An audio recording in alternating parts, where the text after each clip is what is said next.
철없는 어른들 오늘 사회를 맡은 승작가라고 합니다. 예, 이사장입니다. 취준생입니다. 네, 제로입니다. 네, 라보입니다. 오늘 새로 오셨고 라온님은 새로 오셨고 A님하고 바이블님은 더위 먹어서 못 왔습니다. 더위가 너무 더웠어. 더워가지고 방금 절었잖아요. 오늘은 저가 이 발제를 하는 날인데요.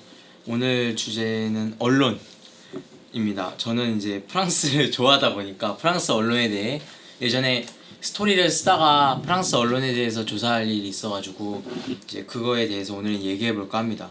제가 참고한 거는 이제 르몽드라는 제목의 이제 짧은 책을 누가 이제 적은 그러니까 르몽드라는 제목이 있는데 제목의 책인데 이제 프랑스의 프랑스의 신문이기도 하죠. 근데 이제 프랑스 언론에 대해서 조사한 거를 이제 네이버 지식백과에 이렇게 시리즈별로 올라와 있더라고요. 그래서 그거를 참고로 오늘은 말씀을 드릴게요. 르몽드가 그게 뉴스란 뜻이죠? 뜻이 더 세계. 뉴스 세계란 뜻이에요? 세계. 그러니까 르는 앞에 이제 더 그러니까 그죠. 그런 류고 몽드가 이제 세계 세계일보 이제 그런 느낌. 잘못 알고 있었네. 그게 종합 언론사잖아요. 네. 르몽드가 네. 우리나라에도 있고. 전 세계 좋던데 글. 저도 인터넷으로 그때 번역된 것도 있더라고요. 잡지인데 신문이. 그래서 저도 몇 번 보긴 했는데 괜찮은 것 같아요. 그래서 저는 간단하게 프랑스가 언론이나 이런 사상에 대해서 어떤 인식을 갖고 있는지랑 언론, 프랑스 일간지 4대 일간지에 대해서 간단하게 훑고 오늘 이제 저 궁금한 거 하나 말씀드리도록 하겠습니다. 이제 프랑스는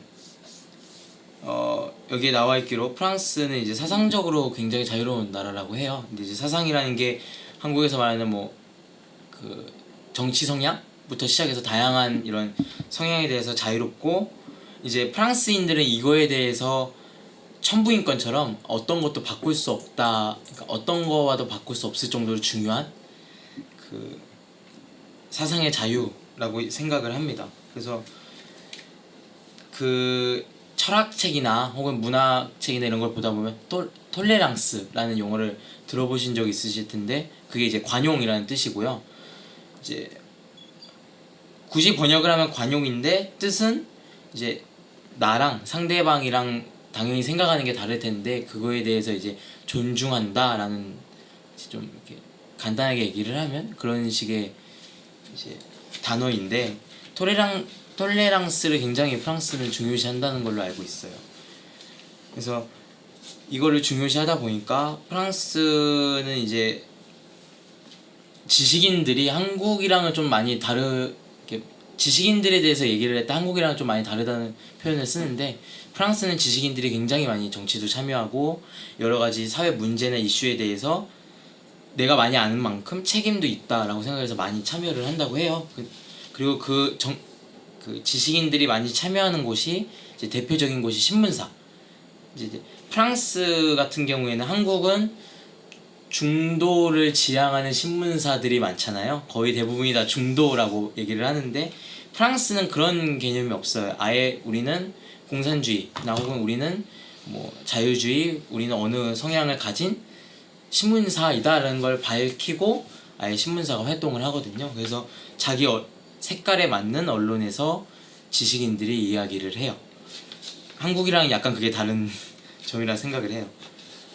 그래서 거기서 많은 지식인들도 나왔고 그리고 프랑스 자연스럽게 넘어와서 프랑스 언론이 한국이랑은 다른 점 중에 하나가 일간지는 한국이랑 숫자가 비슷해요. 한국이 그 중앙지가 10개 정도라고 하는데 프랑스도 그러니까 10가지라고 하더라고요. 대신 프랑스는 그 지방잡지가 굉장히 많고 중앙잡지뿐만 아니라 지방잡지도 많고 신문 자체가 굉장히 다양하다고 해요. 그리고 한국이랑은 다르게 한국은 이제 신문지가 이렇게 펼쳐서 봐야 되잖아요. 1페이지, 2페이지가 같이 보이는. 근데 프랑스 같은 경우에는 보통 지금 저 들고 있는 원고처럼 A4 용지 한 장 사이즈라고 해요. 그래서 들고 다니기 편한 정도. 그리고 그걸 약간 선호한다고 해요. 근데 이제 여기서 나오기로 한국은 이제 좀 이제 이렇게 휴대성보다 그냥 좀 멋있어? 오래된 인쇄기로 돌리는 거죠. 아, 네. 그렇게 그 규격 바꾸려면 돈이 많이 드니까. 네.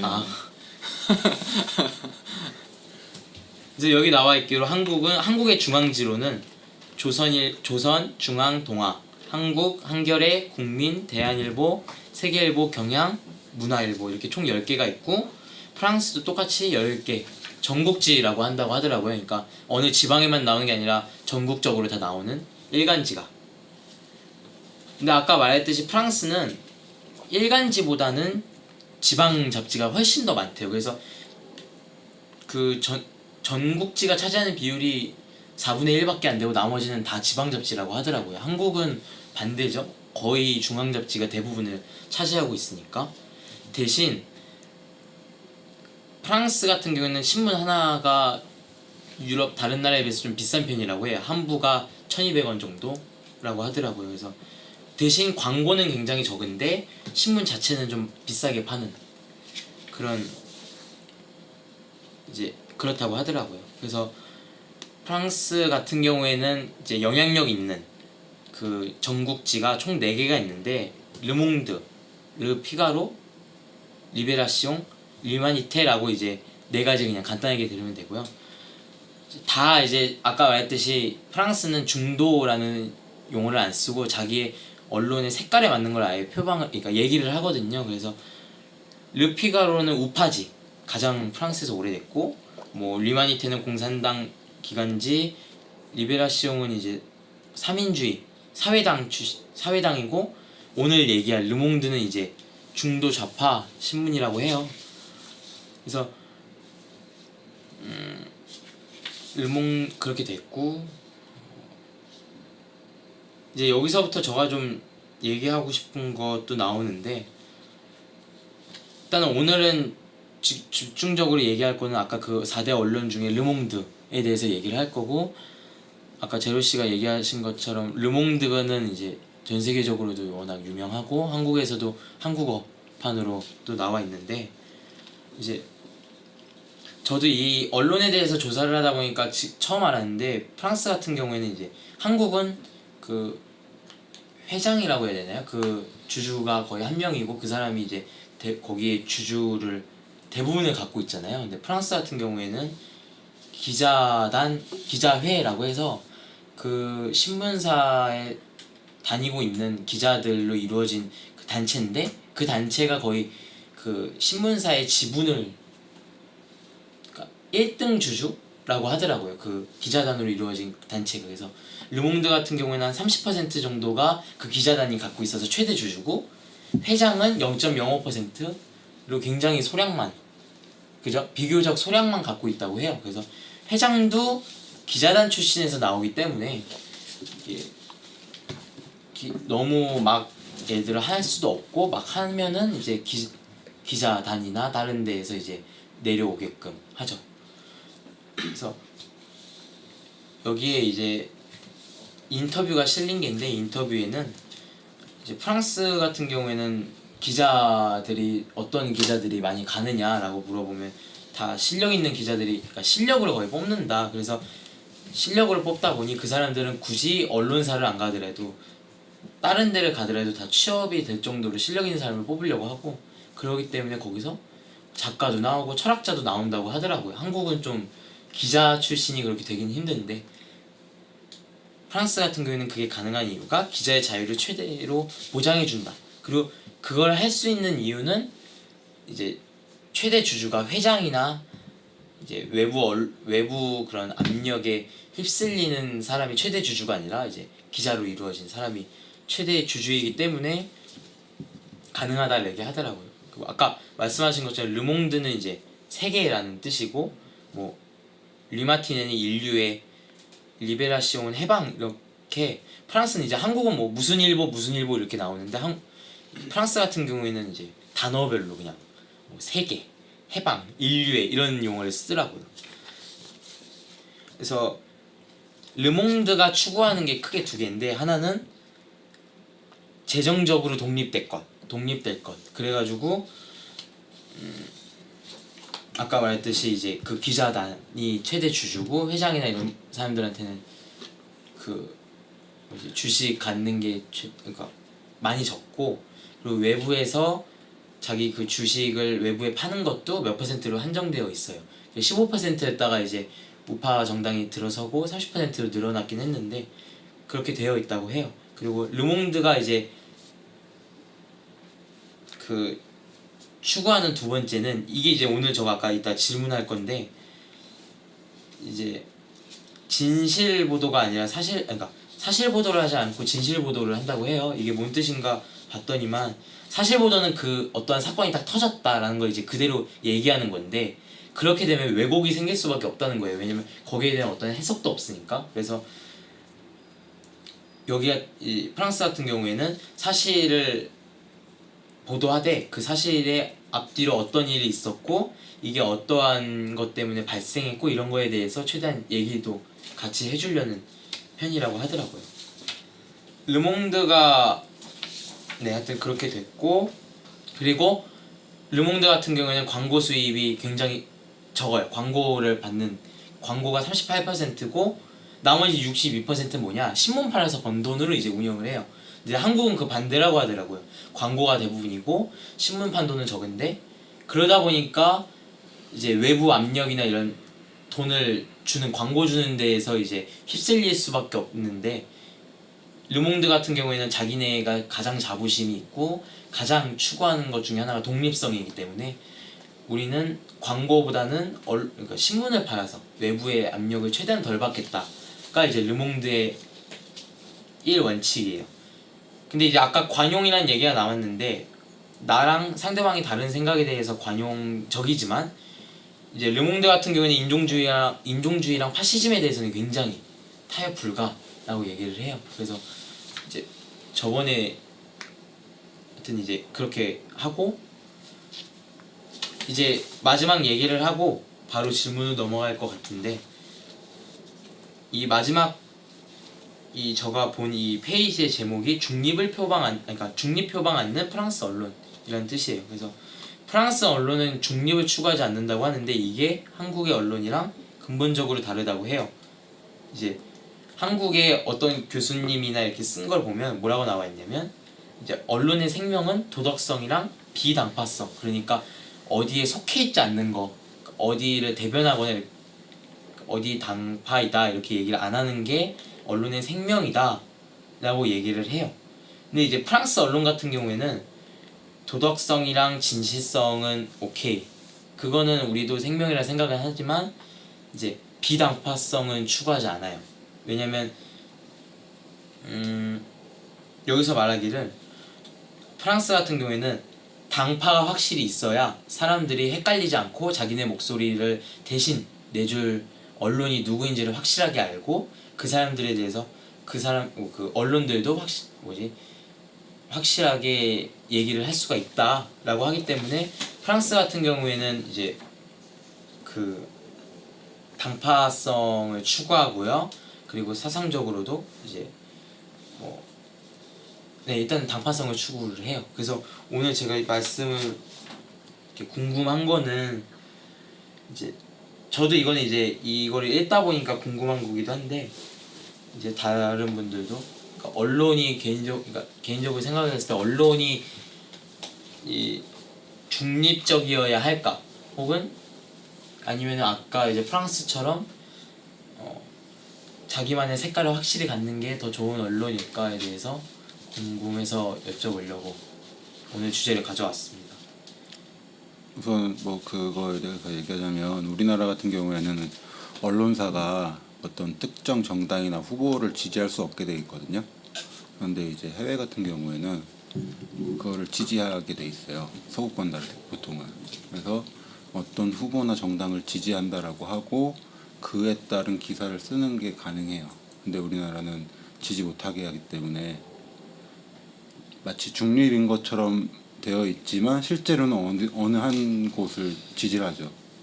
그러면 한국 같은 경우는 그게 법으로 아예 되어 있는 거예요? 아 그래요? 예.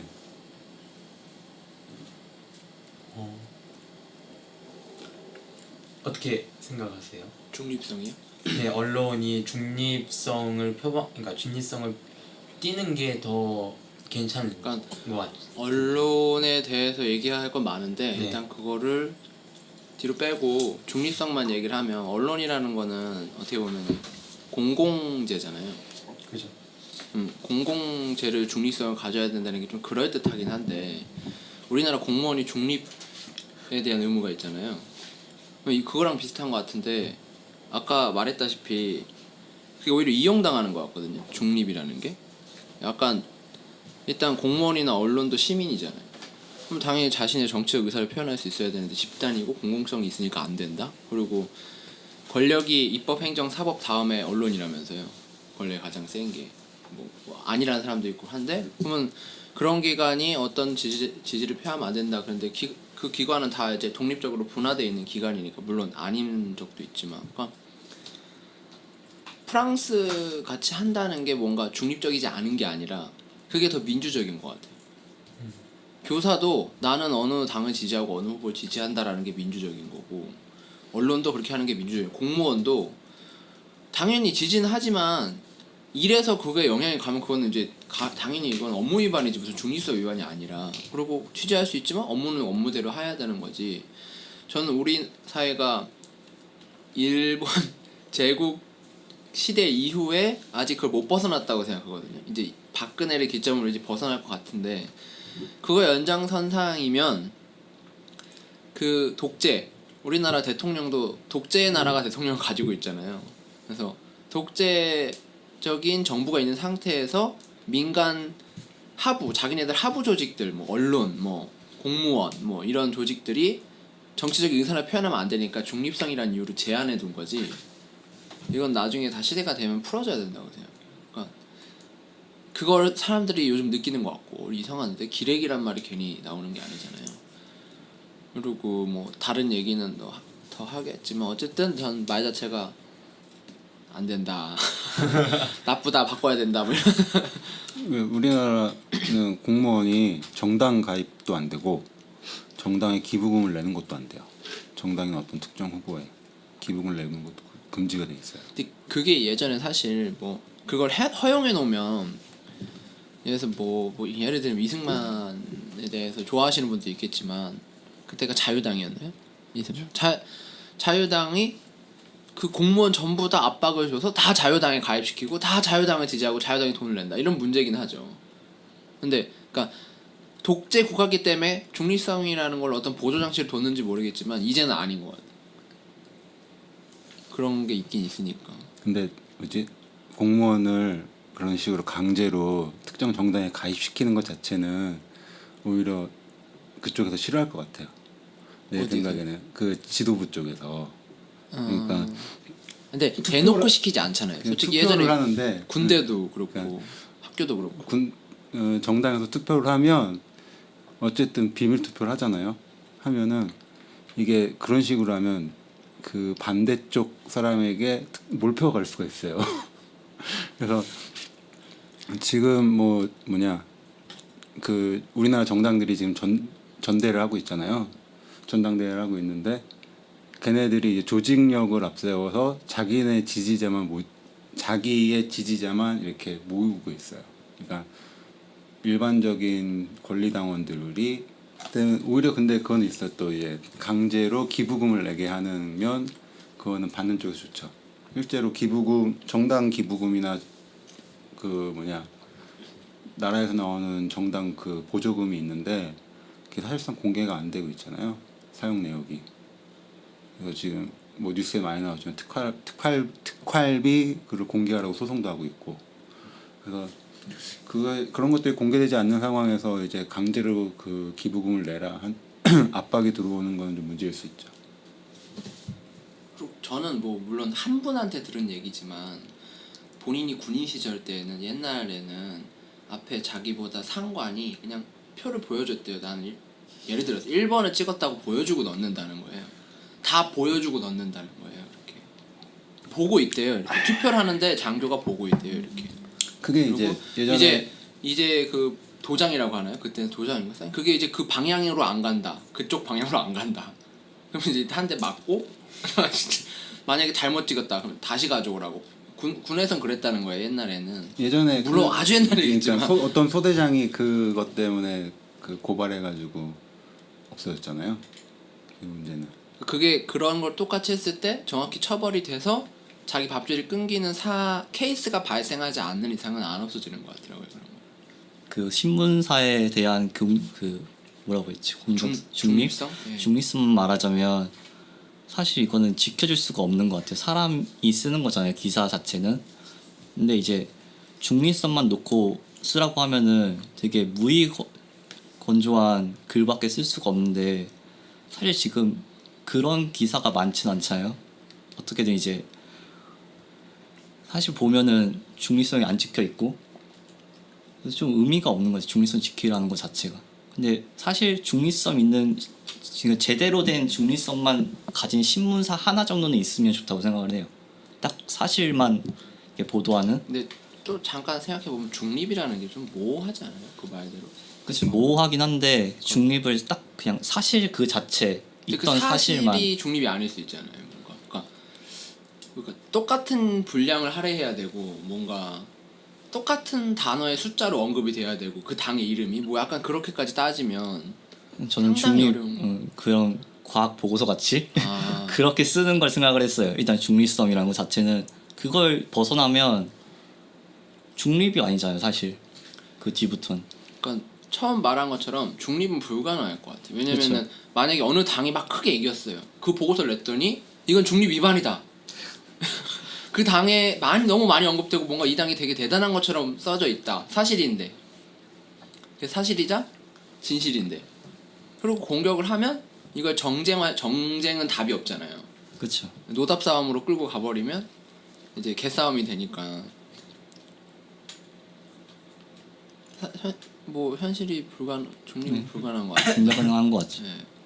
뭐 중립성도 뭐 불가능 뭐 모호한 그런 기준도 없지 않은 있지만 뭔가 우리가 언론의 중립성을 지키게 하면서 얻는 실익이 뭔가 사람들한테 편향된 생각을 심어줄 수 있으니까 중립을 지켜야 한다? 그렇다고 하기에는 솔직히 뭐 아까 공무원 얘기도 하셨지만 언론이 사람들에게 그렇게 편향된 생각을 심어줄 만큼 강력한가? 그렇다고 치기엔 또 이제 모든 언론이 뭐 합심해서 그러는 것도 아니고 그게 쉽지 않다고 생각을 하거든요. 그래서 또 민주주의라는 게 솔직히 중립성이라는 게 있으면 언론이 재미없어지잖아요. 사실만 전달을 하면은 뭐 사람들이 그거에 대해서 어떠한 의견을 더 내고 뭐 어떠한 싸움이 일어나고 그러진 않잖아요. 우리가 정당에 있는 것도 서로 다른 의견들이 충돌이 일어나면서 더 나은 의견들이 만들어지고 그러면서 정치도 발전하는 건데 우리 같은 경우에는 뭐 쌍방향으로 뭔가 소통할 수 있는 그런 게 아직은 없잖아요. 있어봤자 인터넷인데 인터넷에서 얼마나 큰 소통이 일어나겠어요. 그러면 우리의 의견을 대변해 줄 수 있는 언론이 있고 그 언론끼리 어느 정도 의견 충돌이 일어나고 사람들끼리 이제 의견 교류가 활발하게 됨에 따라서 점점 이제 우리 그 뭐 사회적인 거나 정치적인 거나 발전할 수 있다고 생각을 하거든요.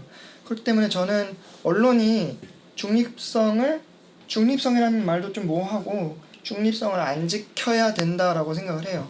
그래서 점점 이제 언론들끼리 좀 부닥쳐야지 좀 더 발전을 하고 또 방금 이제 광고비 같은 것도 얘기가 나왔잖아요.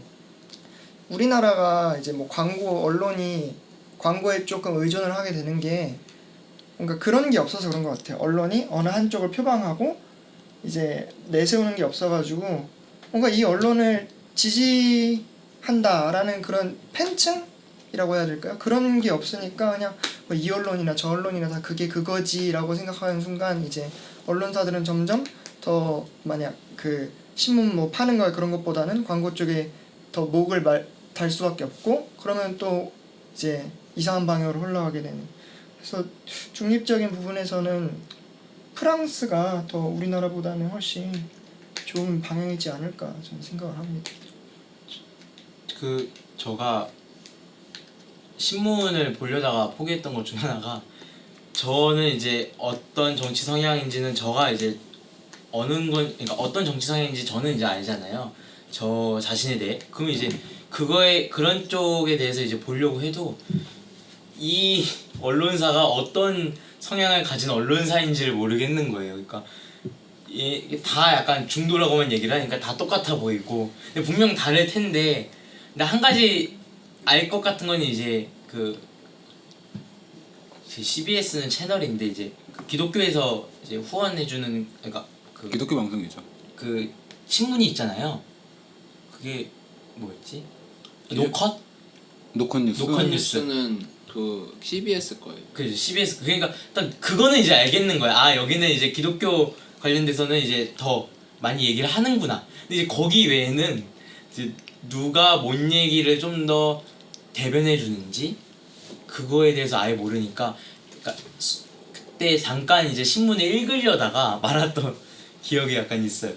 그러니까 다 중도라고만 얘기를 하고 그러니까 뭐 찾아보고 이래도 이런 성향을 가진 거 그러니까 이러한 성향의 신문이라고는 하지만 그래도 기본적으로 중립을 다 가지고 있다라는 결론으로 다들 얘기를 하니까 너무 어렵더라고요. 오히려. 이건 서구권처럼 어쩔 수 없이 언론들이 다 자기들이 지지하는 정책이나 후보가 분명히 있는데 우리는 그거를 이제 표면적으로 내세우지 못하게 하고 있잖아요. 제도상으로.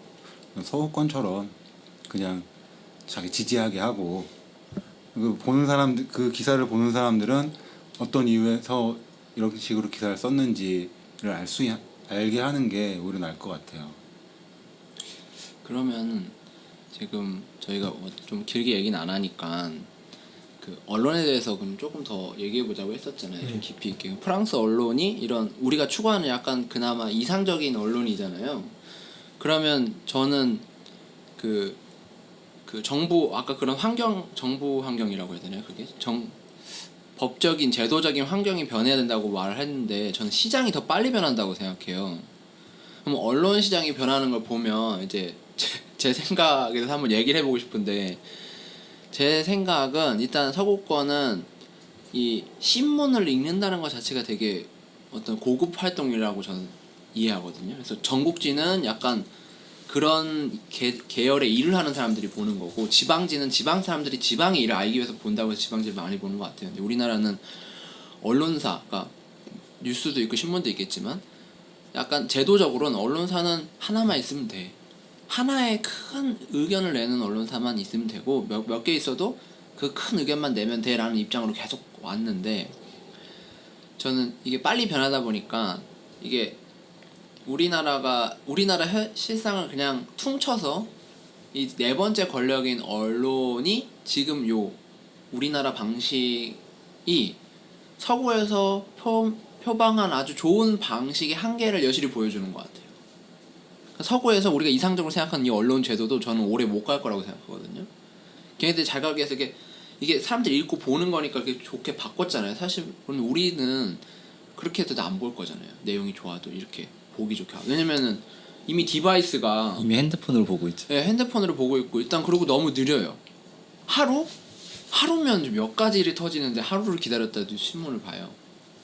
그럼 그게 바뀌고 또 이 기사라는 건 어떤 소스가 가져와야 되는 거예요. 예전에 정부에서 가져왔는데 지금은 정부에서 안 가지고 뭐 흔히 예를 들면 일베, 메갈, 워마드 이런 논쟁이 되는 곳에서 정부가 쉬쉬하는 것들이 터졌을 때 그걸 사회현상과 결합해서 가지고 와서 그 기사화해서 다시 그거를 이제 언론화 시키잖아요.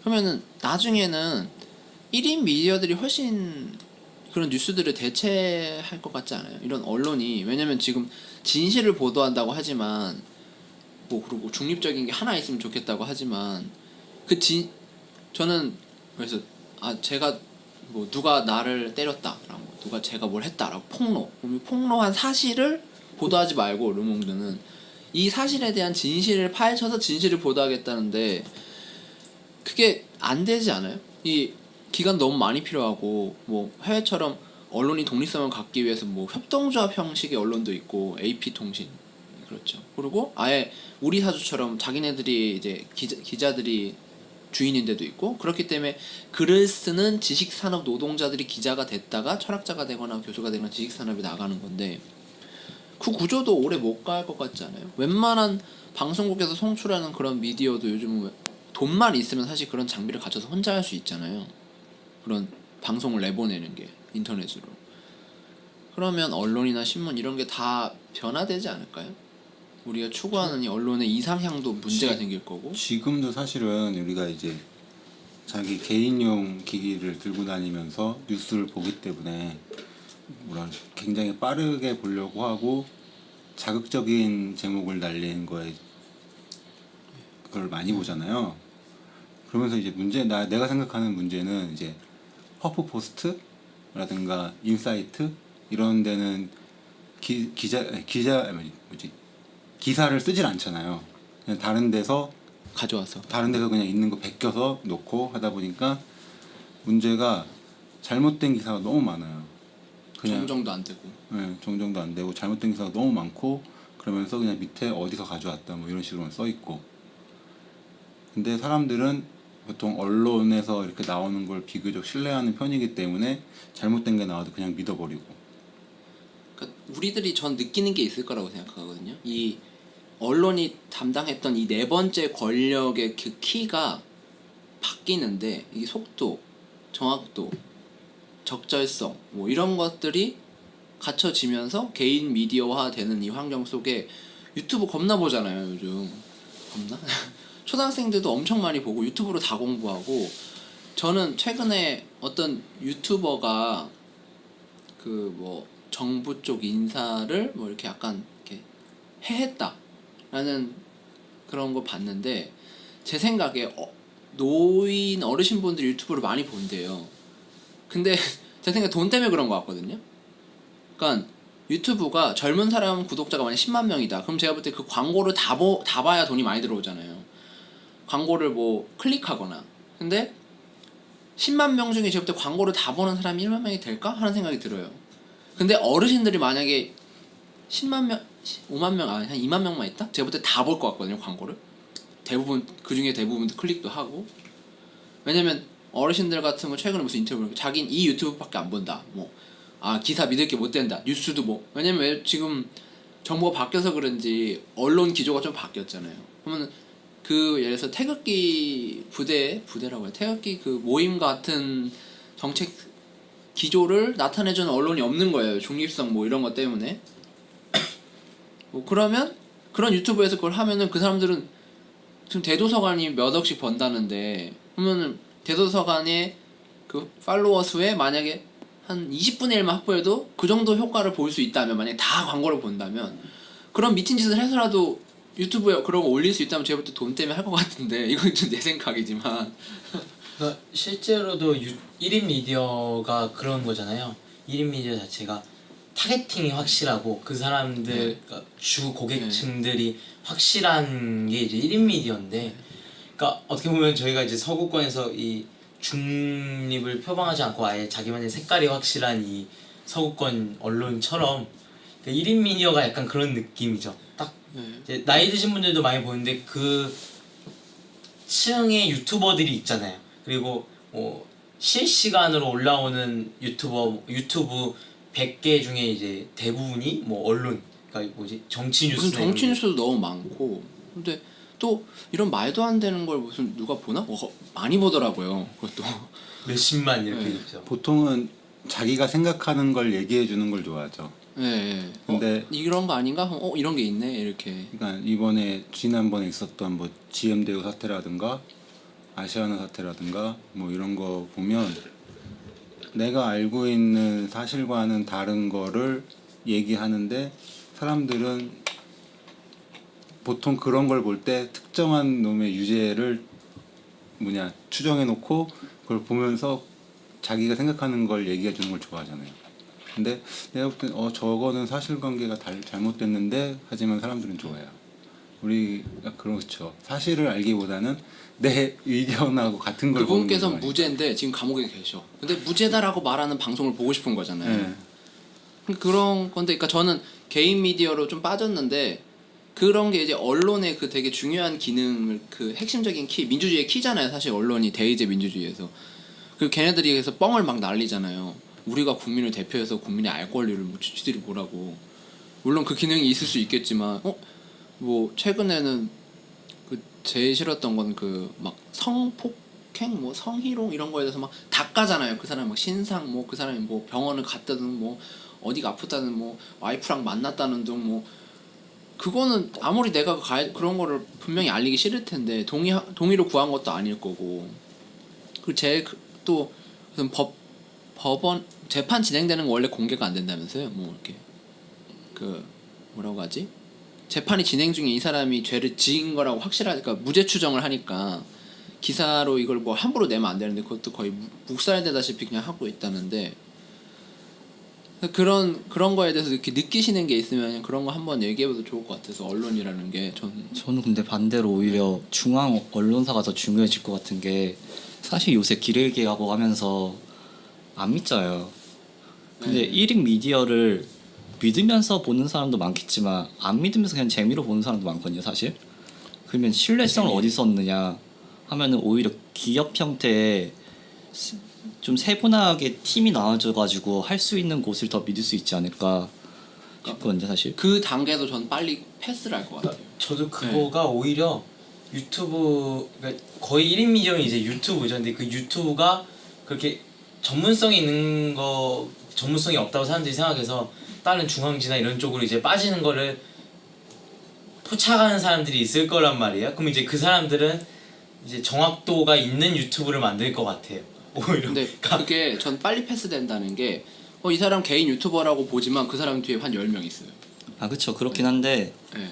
이게 막 그 사람들 10명이 하면은 딱 세분화된 그 거밖에 못해. 뭐 정치면 정치인데서도 뭐 세분화해서 하는데 이걸 이렇게 개인화돼서 이렇게 여러 개가 만들어질 것 같긴 한데 결국에는 중앙 언론이 하나 있고 1인 미디어 하는 사람들 같이 보는 그런 형태가. 그리고 좀 저는 신기한 게 결국 저는 판단이 그걸 보는 사람이거든요. 그러니까 봤는데 중앙 방송이 좋아. 그럼 중앙 방송을 보고 개인 방송하는 사람이 훨씬 퀄리티가 좋네. 그럼 개인 방송을 볼 텐데 이미 지금 그게 이미 중앙 방송이 이제 무너져 가고 있는 추세잖아요. 그 말은 시장 평가를 나쁘게 받았다는 거잖아요. 업그레이드 그쵸. 되지 않는 이상. 또 만약 예를 들어서 유시민 같은 사람이 개인 방송을 한다? 개인 미디어를 하고 뭐 개인이 책을 쓴다? 웬만한 출판사, 웬만한 개인 방송사보다 나을 수도 있을 것 같아요. 저는 수익이.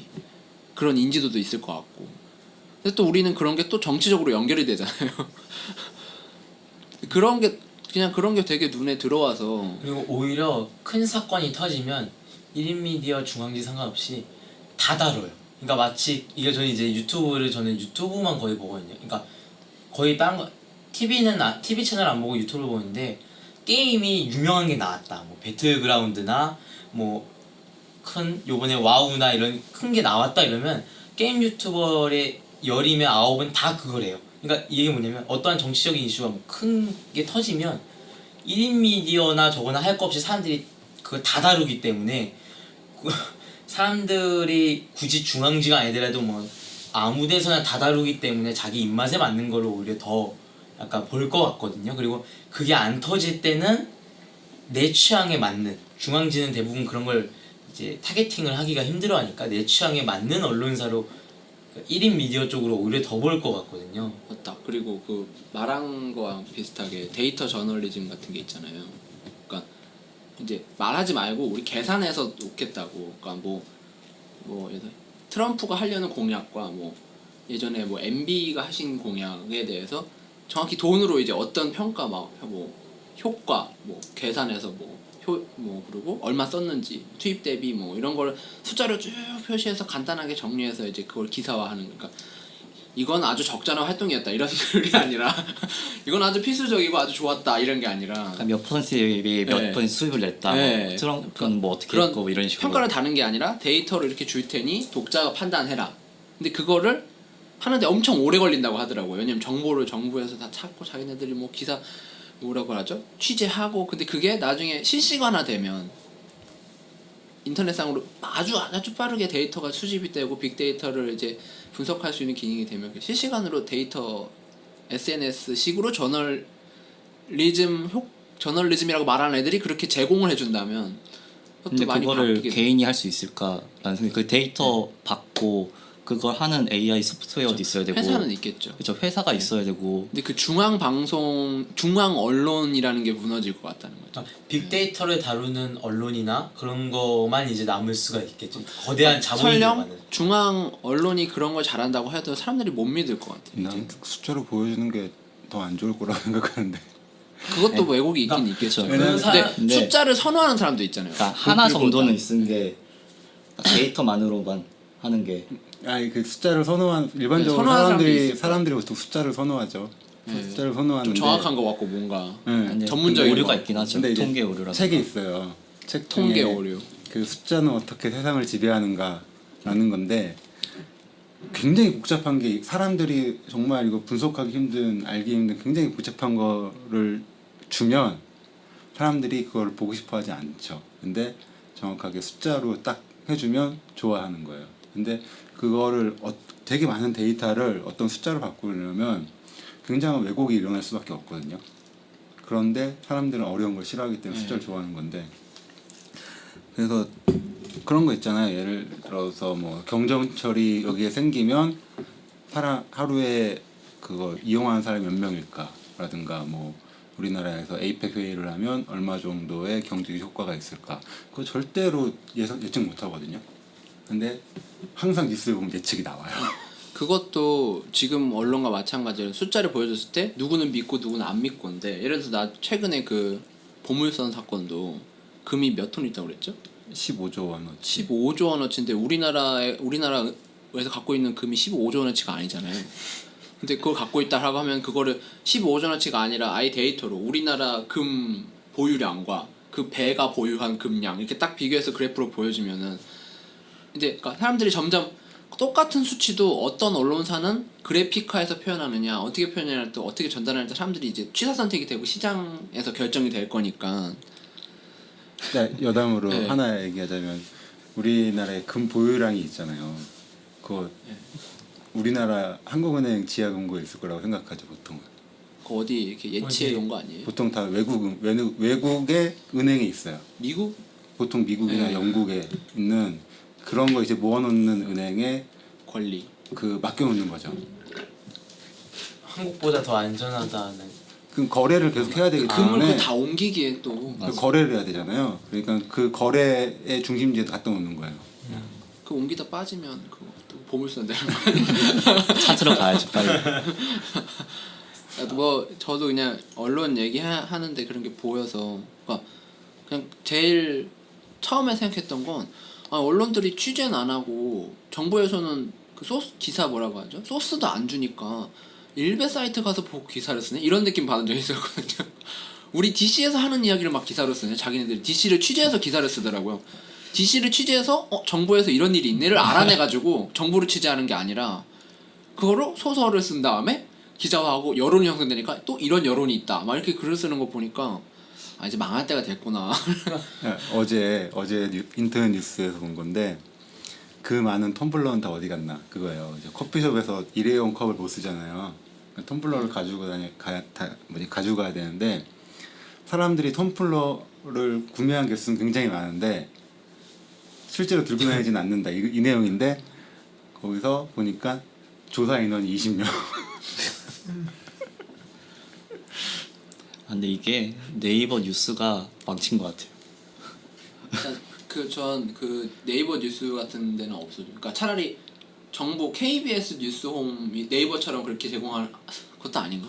없는 게 나을 것 같은데. 갈수록 구글 더 선호하는 것 같아요. 저 같은 경우에는 저도 그러니까 네이버보다는 그러니까 네이버는 너무 블로그나 이런 데서 이제 약간 뭐라 해야 되지? 저 원하는 자료가 없고 네이버는 홈페이지 찾는데 좋아요. 참 어디 홈페이지를 찾고 싶다 그 좋은데 구글은 그걸 쳤을 때 홈페이지가 바로 안 나오는 경우가 있잖아요. 좀 그래도 그냥 구글 간대. 네. 그냥 첫 페이지가 구글이라. 그건 이제 네이버나 다음은 그쪽에서 편집을 하는데 구글은 사람들이 많이 선호하는 그 순서대로 나오잖아요. 근데 정확한 유튜브도 이런 정치 관련된 거 이런 거 보면 그런 거 많잖아요. 3분 요약 이렇게 뭐 예멘 사태 예멘이 왜 어떻게 내전이 됐는지 3분 요약 이런 거. 그러니까 사람들이 갈수록 그러니까 말씀해 주신 것처럼 차라리 어려운 거 싫어하고. 그런 건 나은데 약간 사상, 철학, 이념이 들어간 거는 얘네들 참 괜찮은 유튜버라고 생각했는데 그거 딱 보는 순간 얘네들 공부는 안 했구나. 이게 팩트 체크는 많이 했지만 공부는 공부는 좀 부족하구나 이런 느낌. 근데 제가 공부가 부족한 걸 수도 있지만 아니 사실관계도 틀린 거 되게 많이 말하는 사람도 많아요. 그러니까 어쨌든 그게 자기네들 성향이 있으니까 그 성향을 반영한 거겠지. 하고 이해는 하는데 그리고 갈수록 사람들도 아는 것 같아. 그러니까 그 페이스북 같은 경우도 초창기 때는 그 뉴스 인사이트나 이런 데서 올라온 뉴스를 많이 믿었는데 갈수록 사람들이 페북은 믿거라고 하잖아요. 그냥 페북에 나오는 기사거리들은 다 일단 거른다. 어차피 거짓말인 것 같아서. 그래서 사람들도 이제 갈수록 그 이게 분별하는 능력이 갈수록 느는 것 같거든요. 일부러 사람들의 분별력을 키워주려고 이런 사태를 그 다크네이터. 유럽의 몇 개 나라에서는 그 영향력 있는 그 사이트 있잖아요. 유튜브라든가 페이스북이라든가 아니면 언론사라든가 이런데 가짜 뉴스가 올라오지 않으면 굉장히 큰 벌금을 매기는 나라들이 몇 군데 있어요. 가짜 뉴스가 올라가지 않으면요. 아니 페이스북에 가짜 뉴스가 올라왔는데 만약에 안 지웠 그걸 삭제하지 않았다. 독일 뭐 이런데 그럼 몇몇 나라가 있어요. 굉장히 벌금이 세더라고요. 근데 그것도 올라오고 한 몇 분 만에 파급력이 너무 커서 사실상 영향을 제지하는데 과연 효과가 있냐 이런 말도 있잖아요. 근데 그걸 확인하고 지우는데 최소 1시간이 걸리는데 1시간 안에 이미 다 보장 다 보고 이제 퍼가고 뜰 시간이니까 이제 삭제도 돼 1시간 정도면 이제 돼버리니까 사실 근데 그거를 사실관계를 또 확인하려면 사실 나중에 그런 것도 있잖아요. 만약에 우리가 SNS가 그 다크에이지 때 있었다. 그러면 그 시대에선 지구가 평평하다는 게 팩트다, 진실이잖아요. 그러면 만약에 어떤 언론사가 그때 지구가 둥글어요라고 기사를 썼어요. 진실. 우린 조사해보니 이건 진실이다. 근데 사람들이 이런 하고 막 하면 여론조사를 했더니 이 기사를 믿습니까?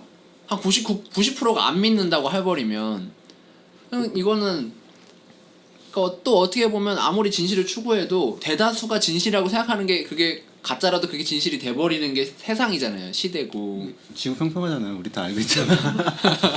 그리고 이제 뭐지 예전에 코페르니쿠스나 이때 지구가 평평하고 막 천동설이 정설이었잖아요. 그 시대에는 사람들이 좀 잘못 생각하고 있는 것 중에 하나가 뭐 종교 때문에 그렇게 됐다라고 생각을 하는데 그 당시에는 실질적으로 관측 기술이 굉장히 후졌잖아요. 모자랐잖아. 그래가지고 천동설일 때하고 지동설일 때 비교를 해보면 그때의 관측 기술로는 천동술이 오히려 과학적이었어요. 과학적으로 맞는 결과였어요.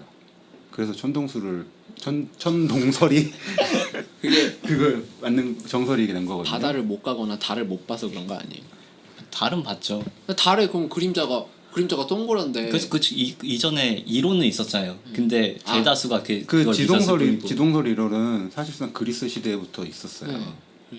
근데 관측 기술 때문에 지동설이 맞다는 걸 증명할 만한 관측 기술이 없었던 거예요. 천체 움직임도 그쪽에 더 맞고 네, 그런 그때 건- 이론이. 근데 맞아도 보는 게 배가 지금 이렇게 떨어지고 있는데 바다로 배가 근데 사실 멀어져서 안 보였다고 아니, 생각할 솔직히- 수도 있죠 그때는. 그럼 배가 이렇게 떨어진다는데 배가 얼마나 크다고 이렇게 보여? 사실 떨어지려면 되게- 눈에 잘 안 보여요. 아까 그때는 멀어지니까 눈이 작아진다고 생각하는 거. 작아지면서 이제 떨어지는데 그때쯤에 잘 안 보일 거예요. 마형 또 대다수의 사람들은 별 생각이 없었을 거예요. 아니 저렇게 되는구나. 바닷가에 어마어마하게 큰 건물이 있는데 내가 배를 타고 나가 그거는 좀 보이겠지. 근데 교과서에 보면 내가 바닷가에 있고 배가 나가면 배가 이렇게 그 점점 물 밑으로 내려가는 게 보인다라고 하는데 안 보여 나는 그게 배가 얼마나 크다고 그게 보여. 그것이 알고 싶단가? 뭐 거기가 아니구나. 아무튼 다른 무슨 TV 프로그램에 이걸 실제로 이렇게 실험하는 게 있는데 내가 보내줬잖아. 요즘엔 대기 환경 때문에 안 보이더라고요. 내가 게다가- 그 며칠 전에 카톡에 보내준 거 있잖아요. 그거잖아요. 네. 그래서 거기서 그 나오잖아요. 배를 타고 밖에 나가서 높은 건물을 보잖아요. 밑에가 얼마나 안 보이는지. 어쨌든 다수가 믿는 게 진실이니까 지금 다수가 기레기가 많다고 하니까 기레기가 많은 게 진실인 것 같긴 하고. 게다가 뭐 아까 SNS에서 삭제를 할 때 다수가 신고를 해버리면 진실이어도 없어질 가능성이 있는 것 같아요.